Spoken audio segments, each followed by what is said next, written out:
Salut et bienvenue dans TT Preview, votre pastille quotidienne par l'équipe de The Trick Play Podcast. Présentation des équipes, infos, effectifs, calendrier et pronostics. On peut le dire, we're back!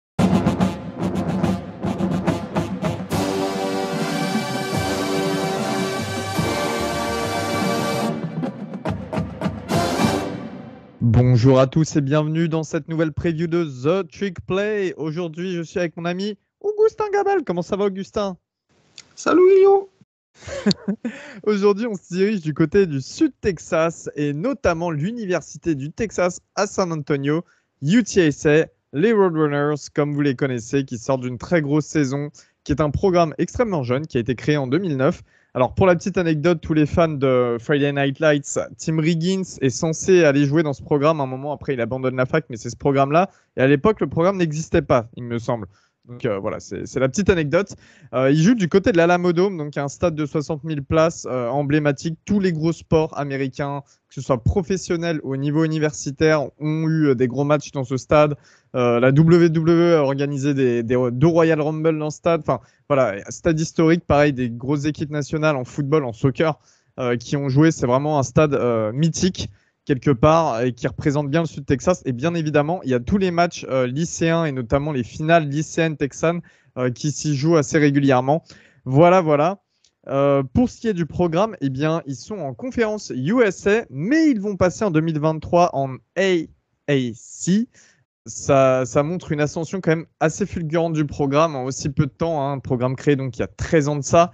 Et puis tout de suite, on va vous exposer la saison 2021 qui était excellente pour le coup, avec 12 victoires, 2 défaites, dont 7 victoires et une défaite en conférence. Victoire en Week 1 face à Illinois, donc face à du Power 5 de la Big Ten. Victoire en déplacement à Memphis. Victoire à Western Kentucky sur le fil. Il n'y a eu que des gros scores, que ce soit sur l'attaque comme pour ce que s'est pris la défense. Il y a eu une seule défaite, c'était face à North Texas. Seule défaite en saison régulière au tout dernier match. Petit bisou à Caleb Howell, le linebacker de North Texas qu'on a interviewé, disponible sur YouTube l'année dernière. Et puis voilà, il y a une victoire face à Western Kentucky en finale de conférence USA. Ça a amené tout ça à un bowl, Augustin, un bon bowl en plus. Ouais, c'était le Frisco Bowl, le célèbre Frisco Bowl face à San Diego State de Mountain West. Alors malheureusement, ça s'est soldé sur une défaite 24-38. Il faisait frisqué à ce bowl ou pas?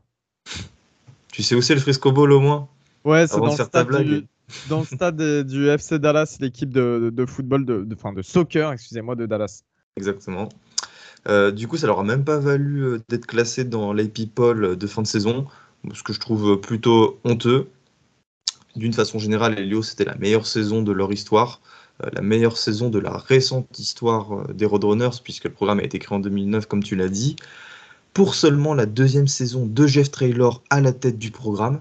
Évidemment, un tel succès en 2 ans en partant de rien, parce que avant les coachs, c'était Larry Cooker. Larry Cooker, c'est celui qui était le coach de Miami dans les années 2000, et après Frank Wilson, qui est aujourd'hui l'associate head coach de LSU.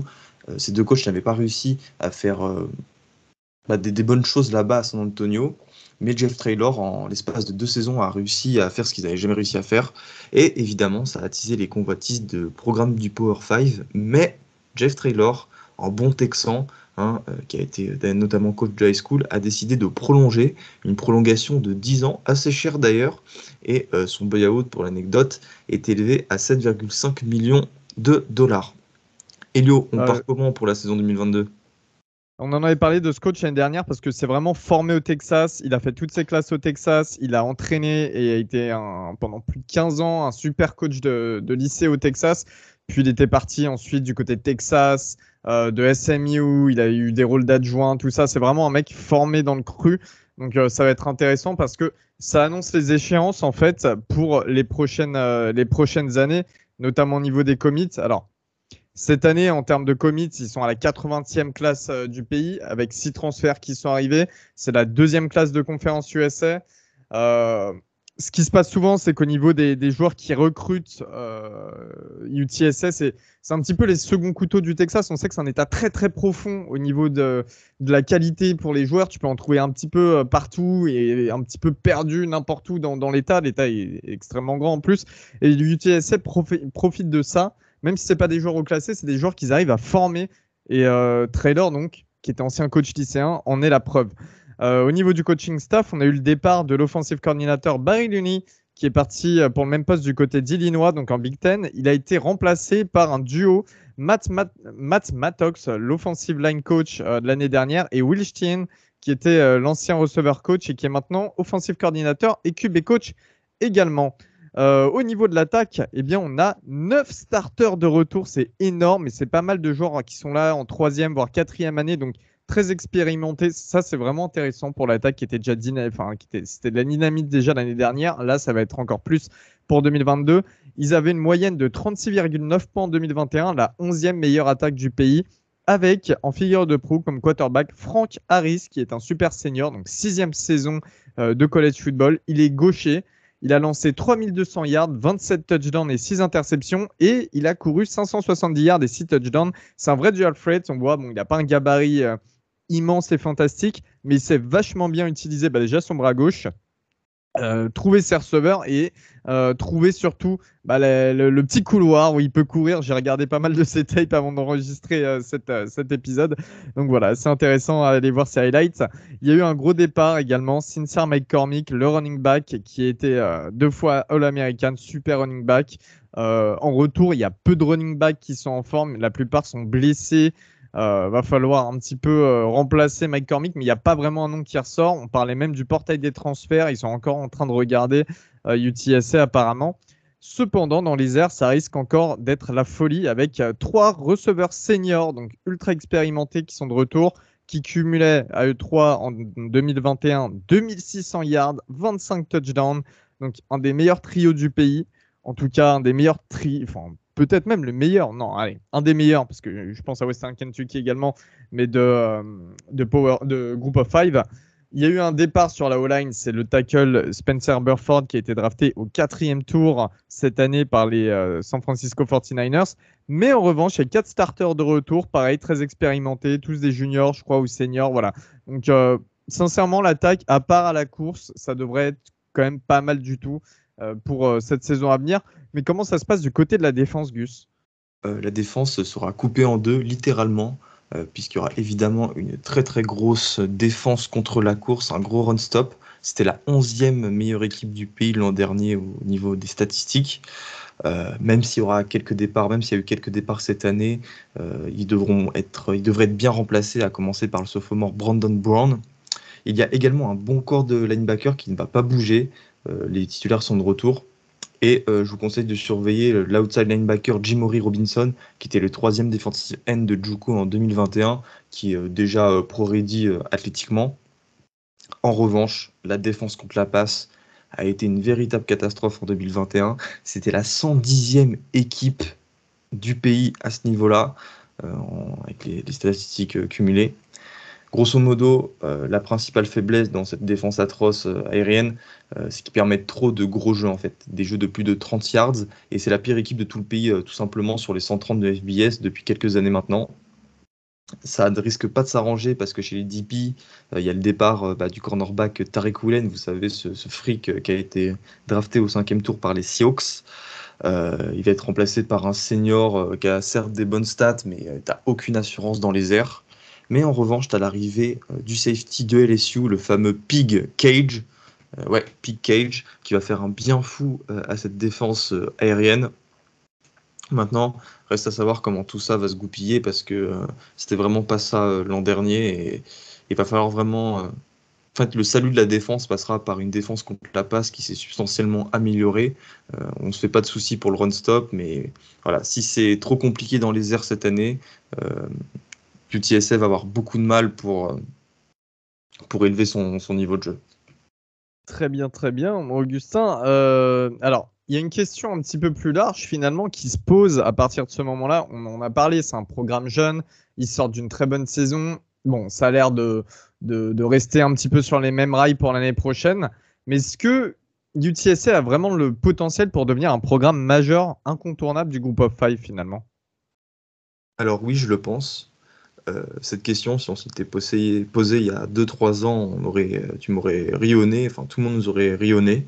Mais aujourd'hui, c'est quelque chose qui apparaît comme en fait, vraiment probable que UTSA devienne un programme majeur du groupe of Five, tout simplement parce que déjà Traylor a prolongé, une grosse prolongation, 10 ans on a dit, Elio, il a mis de côté des offres du Power 5 quand même. UTSA est en train de se faire un nom au Texas et on sait à quel point c'est important dans cet état qui regorge de talent. Et surtout, tu as cette arrivée en AAC, American Athletic Conference, qui va donner un coup de boost au programme, qui est une conférence bien mieux que la CUSA, qui est littéralement en train de disparaître. Donc voilà, grosso modo, Jeff Traylor est en train de construire le programme. C'est vraiment sur de bons rails.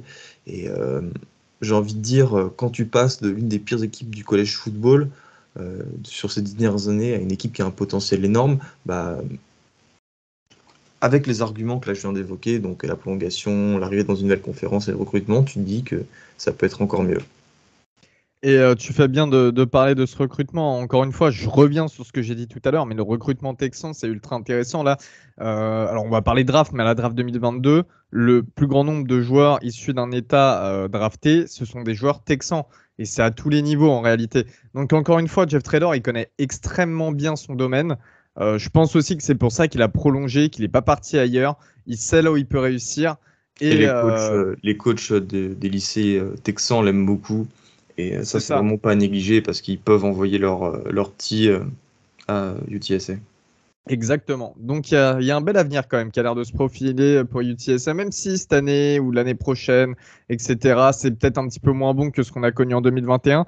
Il y aura toujours une stabilité qui est quand même très importante et puis ce nouveau mouvement vers l'AAC.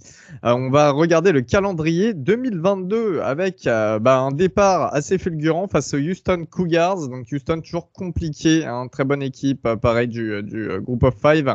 Un déplacement week 2 du côté d'Army à West Point, hein, dans l'État de New York. Et en week 3, déplacement du côté d'Austin pour affronter les Longhorns de Texas. Voilà, après on a un calendrier un petit peu basique, rien trop à redire sur ce calendrier. On aura du côté du mois de novembre UAB, ouais, ce que j'allais dire, ouais, c'est ça. Du côté du mois de novembre, exactement, UAB, l'université d'Alabama à Birmingham, qui est toujours un adversaire aussi compliqué à battre. Voilà, et puis un Louisiana Tech qui a enchaîné derrière. LA Tech, c'est pareil, c'est jamais évident. Alors, toi, tu le vois comment ce calendrier? Comment tu le pronostiquerais? Les matchs interconf sont très très compliqués, hein. Sérieusement, Houston sera une équipe du top 20 cette année, je pense. C'est peut-être la meilleure équipe du groupe of 5, hein, devant Cincinnati, ça c'est sûr. T'as Texas, on pense, toi et moi, que ce sera bon cette année. Et Army, la triple option, tu vois, ça reste quand même un. Au moins, l'avantage avec Army, j'ai envie de dire, c'est pour ça que moi je veux une victoire, c'est qu'il lance pas le ballon. Donc la défense aérienne n'aura rien à faire du match. Ça, c'est vrai, ouais, c'est vrai. Et vu qu'ils ont un bon run-stop, ça pourrait le faire face aux Black Knights. Maintenant, moi je vois une belle saison, encore une très belle saison du TSA qui va confirmer. Je pense pas qu'il y aura cette saison, cette fameuse saison Gueule de Bois. Alors je vois 9 victoires pour 3 défaites. Des défaites face à Houston, j'en suis quasiment sûr, Texas et UAB. En plus, le match aura lieu à Birmingham dans l'Alabama, chez les Blazers. Alors, toi comme moi, on est quasi sûr de la victoire de Texas, mais on est aussi quasi sûr que Texas, ils peuvent gagner tous leurs matchs cette saison, sauf celui-ci, tu vois. Surtout que Texas, pour le coup, a beaucoup de mal en défense, donc forcément, le match-up face à l'attaque de UTSA fait que ça tournerait en faveur, en faveur des Roadrunners. Mais il y a quand même une différence, je trouve, de talent.